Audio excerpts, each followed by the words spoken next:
Welcome back, guys. Today we are discussing Arsenal systems and formations, my preferred systems and formations for next season. If you missed yesterday's video, please do go ahead and check it out. We talked about signings, players that I think should be sold, players that should be loaned. And today's video won't really make sense because we've got players in there that aren't even Arsenal players yet.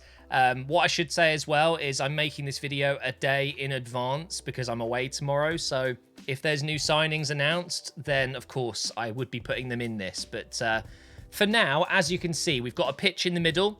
I've got basically a 4-2-3-1 or a 4-3-3, whatever you want to call it, that maybe we could start with as our base system here, which it seems to be preferred by Mikel Arteta, kind of a 4-2-3-1. Two wingers, three midfielders that can all move forward as a team, go back as a team. Odegaard primarily as the creative player.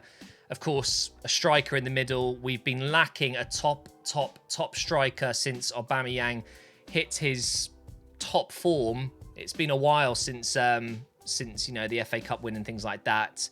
Lacazette did his best. Of course, he's gone back to Lyon, so Jesus is the man that I would go with in this situation. In defence, Tomiyasu on the right, Tierney on the left, and of course, Gabriel and Ben White as the two centre-backs, and Ramsdale in goal. And of course, in central midfield, Partey, and I've gone with Tielemans, maybe ahead of Granit Xhaka.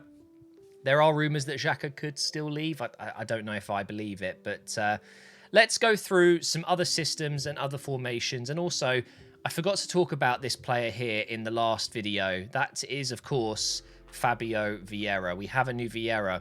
I mentioned at the start of yesterday's video that I almost feel like it's not a signing we necessarily needed, at least from an outside perspective. I see the fact that we've got Odegaard, left-footed, central attacking midfielder, can play on the right, can play deeper. That is literally what Fabio Vieira does. He sits in those pockets, he does get forward.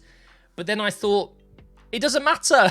We just need more players. We need more quality. We have a lot more fixtures coming up next season compared to last season. Of course, we didn't have European football, so automatically we're looking at least another 7 to 10 games.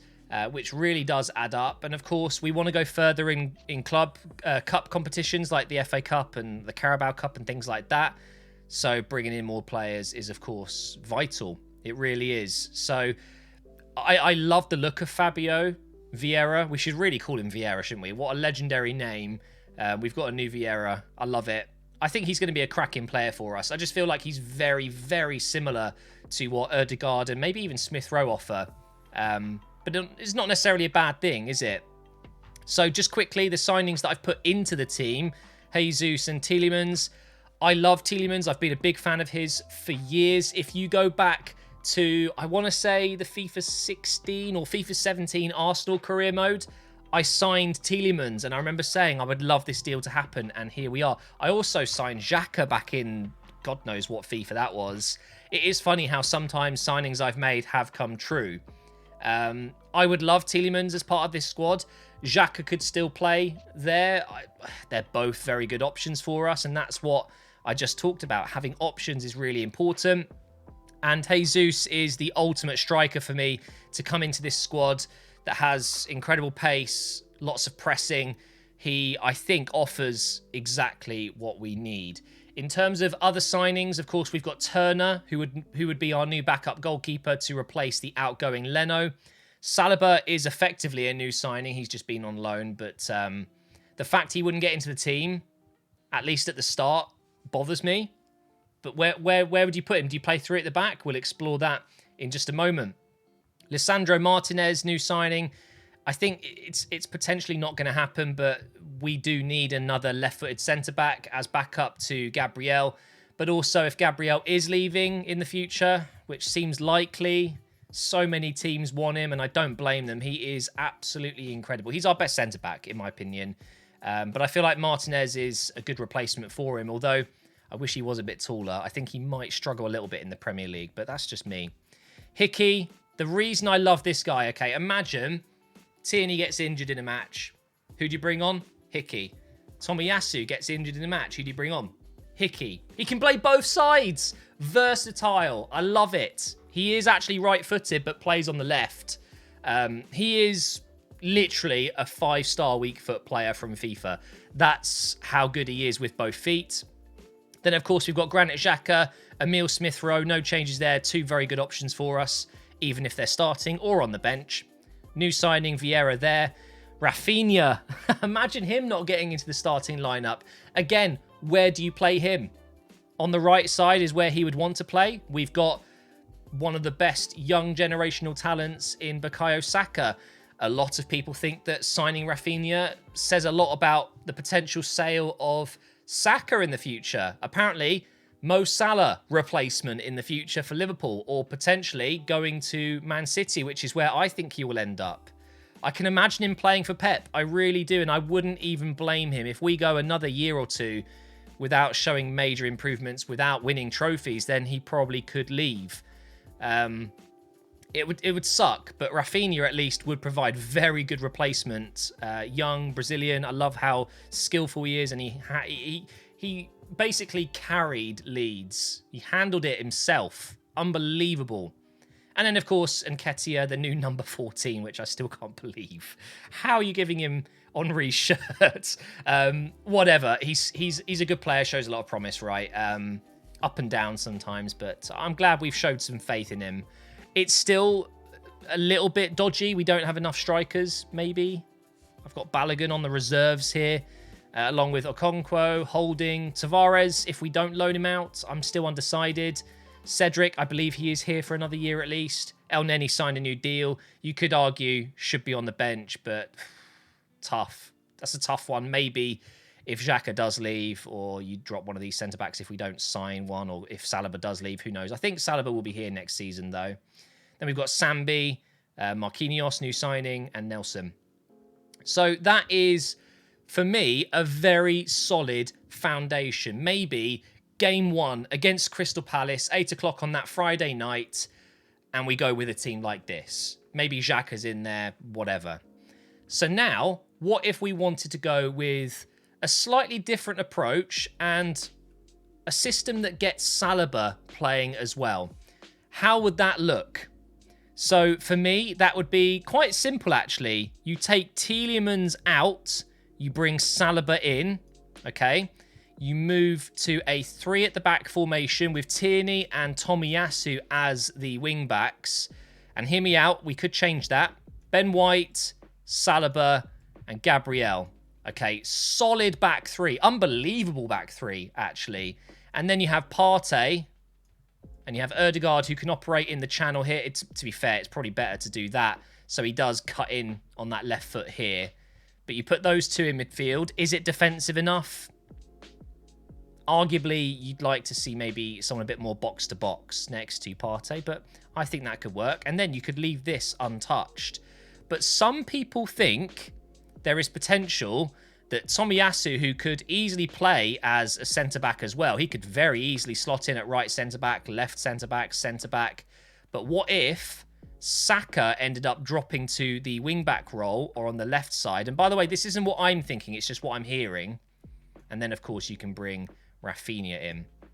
Now, the reason I wouldn't do this is because Saka, you could argue, our best, most promising player, he's the most effective here, or maybe on the left side. I think that's a waste. I really do. Having Saka back here is a waste. He did okay as a left back and a left wing back when he played there, but genuinely, if it meant upsetting Saka by signing Rafinha and playing Rafinha ahead, I wouldn't do it. It's as simple as that. I just would not do it. I think this would be our go-to system if we played 3 at the back. And some of the options we have, you know, we pick up an injury in any position, it doesn't matter. Hickey can go right wing back, left wing back. Lissandro could come in for a centre back. Tielemans could replace either of those guys absolutely fine. Xhaka as well, easily slots in there. Smith-Rowe can play on the left, can play in this pocket here. I wouldn't want him defending too much though. He could play on the right as well. You've then got Vieira, who could very easily sit into Ødegaard's role there, could play out on the right side as well. Rafinha can play there. Absolutely no problem. And Nketiah can play on the left side, but obviously would rather play up front. Every single option on the bench is viable in a system like this, and also in the 4-2-3-1.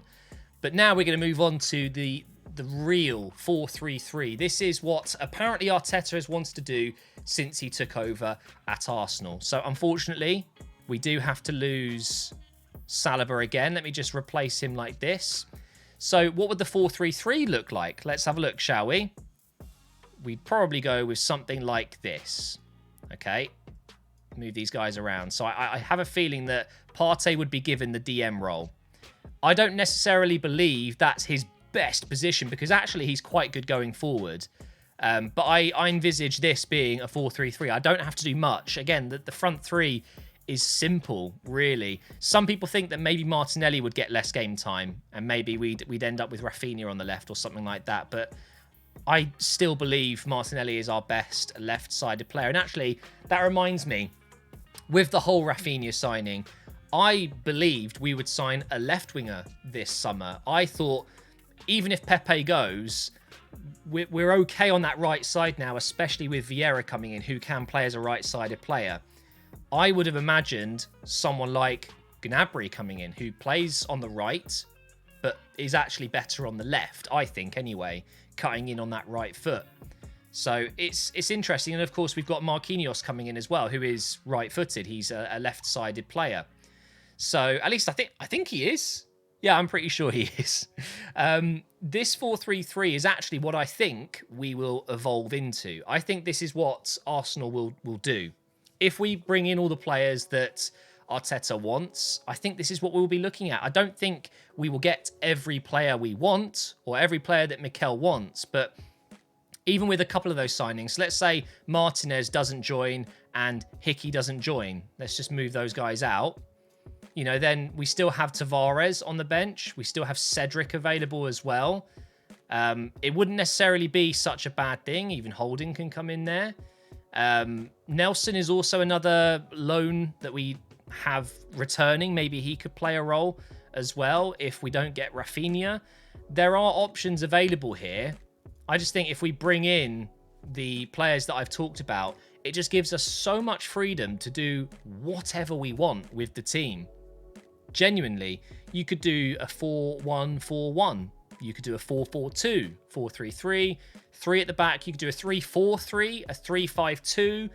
We have so many options, and it excites me. But the thing is, it's very early stages in the window. Yes, we've brought in 2 players so far, 2 attacking players, but I'm sure defensive players are coming in. Jesus will get signed. Rafinha, I've heard literally this morning, a bid was rejected. I'm pretty sure we're backing Leeds into a corner here. They know they're going to lose Rafinha. They're holding on for a bigger price right now because they hold all the cards. There's no pressure to sell. They know it's going to happen. And Arsenal know that Barcelona can't necessarily do the deal anymore. It doesn't seem like there's much interest elsewhere. We can just wait a bit. Even if it knocks off just 5 million, imagine we get him for 50 instead of 55. You know, it does add up. So I think we'll just be patient. And it's the same with Tielemans. But I love doing these videos. I hope you enjoy them as well. I don't know what I'm going to do tomorrow. I might just do like a transfer roundup and talk about all the latest big deals and things like that. But for now, guys, thank you so much for watching. Make sure you drop a like, and I will see you next time.